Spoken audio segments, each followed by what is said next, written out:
Suzanne Evans. Suzanne, welcome Hello. to the programme. Now, you took us all by storm yesterday by announcing you were going to stand for the leadership of UKIP. I'm not sure many of us were hugely surprised by that. Paul Nuttall followed you. We're going to be talking to him a little bit later in the programme. Paul Nuttall is pitching himself as the Unity candidate. Raheem Kassam is pitching himself as the Farage candidate. What are you pitching yourself as? I'm pitching myself as a candidate that's going to win elections for UKIP. It's that simple. I'm also pitching myself as the candidate that's going to start a nationwide campaign to repeal the 1972 Communities Act. There are 17.4 million. Yeah, but it's when? You know, we had a referendum 4 months ago and nothing's happened. Meanwhile, we're continuing to paying shed loads of money to Brussels. Our fishermen can't fish our waters. The borders are still open to the European Union.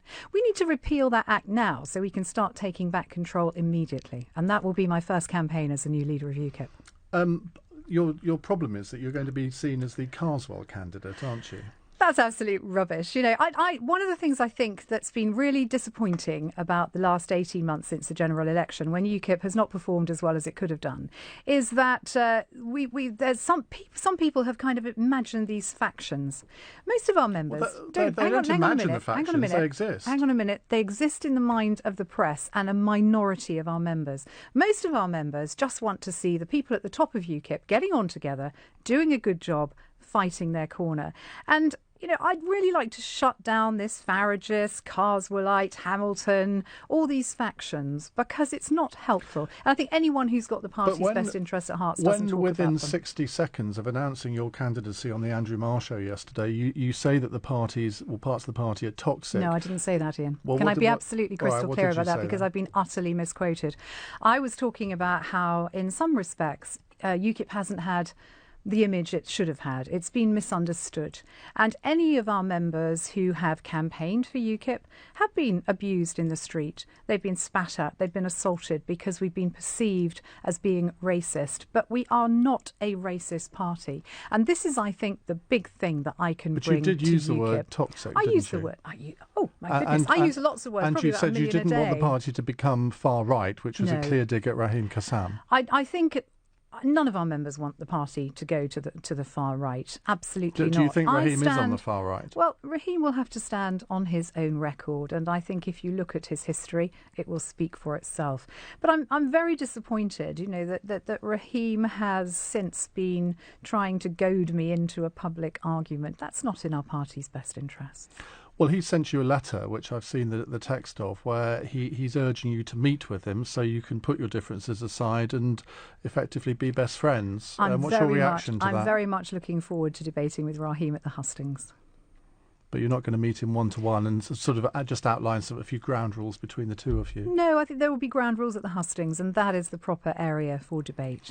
Well, we're hoping to set one up. We hope you'll do one here with us on LBC. Absolutely. I've heard this, actually, yeah. So the rumour is true. I'm really very pleased to hear indeed. That. Now, that would be great. What did you make of Nigel Farage's reaction to your announcement yesterday? Because within literally an hour, he was saying, well, I'm not going to vote for anyone who's calling our party toxic or calling Raheem far right. Yeah, well, you know, I don't really think I was going to rely on Nigel's vote. Nigel will clearly be backing whoever he backs. I didn't really expect him to back me, so no great surprise.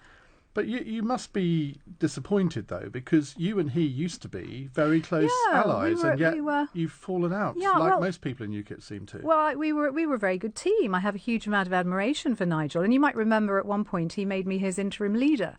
And you know, I had a great 5-point plan to take UKIP forward from then. One of them was trying to get Nigel Farage into the House of Lords, which I think is something that is very much deserved on his part. And you would still like to do that, despite what he's said. I have no ill feeling towards Nigel whatsoever. I honestly don't. He is a man I respect enormously, and he's still one of my, the politicians that I most admire. Would you say was your hero at one point?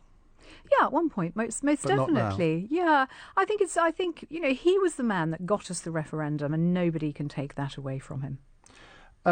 He said he wasn't going to support anyone in the last leadership contest, and yet it's quite clear now that he's not supporting you, that, well, it seems as though he will support Raheem Kassam. Now, he was first out of the traps, and he's actually got off to quite a good start, hasn't he?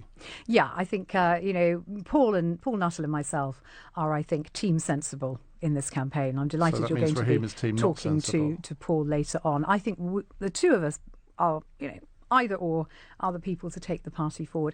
Paul and I have a different focus. I think Paul is, as you say, very much focused on unity within the party. And while that's important to me, Paul talks about this big tent that UKIP is, but ultimately we're not a tent. We're a vehicle for change, and we have to drive it. And I also think absolutely 100% that nothing breeds unity faster than success. And I think I'm the person who will make UKIP more attractive to a wider range of people, and that will bring success. I think your problem in this contest is that, and Andrew Marr, I think, identified it yesterday when he likened you to Margot Ledbetter. I think Margot Ledbetter would be horrified. Well, actually. How can you appeal to working-class Northern Labour seats in the way that Paul Nuttall can? Well, I think that's rather... How can I put it? I think you do the people of the North a disservice there to think that just because somebody has a Northern accent or not, they're going to vote for them. Politics is much more complex than that, and people are much more complex than that. And ultimately, what people vote for are policies. I mean, look at Tony Blair, multi-millionaire, posh boy. He got a landslide victory for the Labour Party in 1997. It's not about that. Margaret Thatcher, before she went a little bit off the rails, did very well among the working classes as well. And you look at a lot of Labour MPs, they're considerably richer than me, considerably posher than me. At the end of the day, I'm a girl who was brought up in a poverty-stricken home in the West Midlands, who went to a comprehensive school, and I'm a single mum. I am not this posh Tory girl that people seem to think I am. I'm absolutely not. My background is the very fact very, you very even have to say that. that is interesting, isn't it? The only reason I have to say it is because other people have jumped to conclusions, and I prefer to not judge people before I meet them. Why are you and Paul Nuttall standing? Because you're clearly sort of quite close to each other. You're friends. Wouldn't it have been better for you to unite and have a joint ticket where one of you stands for leader and says, right, the other one's going to be my deputy? You know what? I think the last leadership contest that we had in UKIP, the people who members wanted to vote for were not on the ballot paper. Stephen Wolfe wasn't on the ballot paper. Paul wasn't on the ballot paper. I wasn't on the ballot paper. I think our members deserve a proper contest, and that's what Paul and I, I'm sure, will both agree we're giving them. There's some controversy today on social media. People are alleging that Raheem Kassam is deleting some fairly tasteless tweets that he's written in the past. Here's one that is now no longer on his Twitter feed. Can someone just tape Nicola Sturgeon's mouth shut and her legs so she can't reproduce? Thanks. #EUREF. Another one. Did any of my Twitter followers go to school with Angela Eagle? Asking genuinely, was she in the special needs class? Another one. Come on, Britain, you've got a bloke in a skirt and a man called Hillary asking you to vote Remain, and you're going to do it. This man can't lead the party, can he? Well, I refer you back to what I said earlier. Raheem's record will speak for itself. Paul and me are team sensible. He's been described as a pretty nasty piece of work. Is that something you would say? Again, I don't want to get into the ring with Raheem. He's desperate to pull me into that ring for a punch-up. But you're going to have to, because you're in this contest now for the next month, and surely, as part of your campaign to win, you've got to draw distinctions between you and the other candidates. What I'll be talking about throughout the campaign is the strengths of character and the abilities that I have to be able to lead UKIP and take it forward. Now, if I can't do that without attacking the other candidates, then I really aren't fit to be leader. Can you really have a leader who tweets things like that, though? I think the members will make up their own mind on that, and I will agree with them. And if you can't say anything bad about Raheem, and you're doing quite well in not saying anything terrible, what's his strongest point? I think actually this is something that's important to say. Raheem does have qualities. He absolutely does. He writes very well.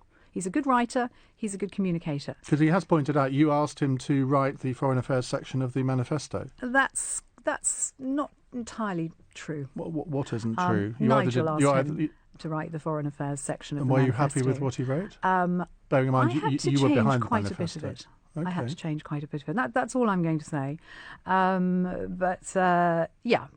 He does have qualities, but I think I have far more of the right qualities to be leader. Are you looking forward to this? Because it's going to be quite a bruising fight, isn't it? Yeah, I'm up for a fight. So how can we be sure that you won't resign after 18 days as UKIP leader like Diane?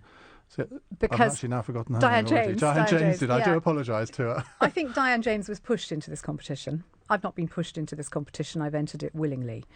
I think Diane, too, didn't really think the consequences through. I think it's interesting that Team Sensible, me and Paul, have actually put ourselves into the race at a slightly later stage than some of the other candidates who perhaps jumped the gun a little bit and didn't think through the implications carefully enough. I know we've spent quite a long time in this interview talking about Raheem Kassam, but it seems to me that this is the dividing line. This is the choice that has got to be made by UKIP members. If he wins, would you serve in a team led by him? I don't think he'd want me to serve in a team led by him. If he did, given the tweets that he's put out about me? If he asked you, I think I'd find that very difficult because there's such a yawning gulp in terms of policy between me and Raheem. I want to be radical in UKIP. I want to stand against immigration. I want to stand against Islamism.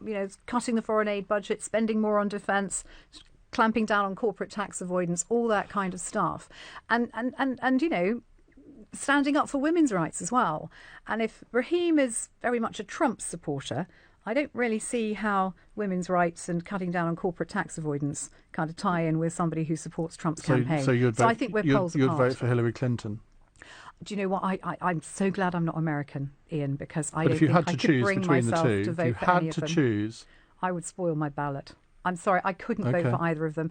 Trump's a man whose business dealings have been less than ethical, in my opinion. Hillary's time at the White House was absolutely less than ethical. There was a professor at Tennessee University, I forget his name off the top of my head. He said he'd go for Trump over Hillary on the basis that Trump would bring in a whole new set of crooks, whereas Hillary would let the ones that are already there bed in deeper, which I think is probably a good quote to end that particular section on. Suzanne, I'm sure we're going to talk a lot over the next month. Thank you very much indeed. That's Suzanne Evans, who's standing for the leadership of UKIP. This is LBC. It's 1 minute past 5.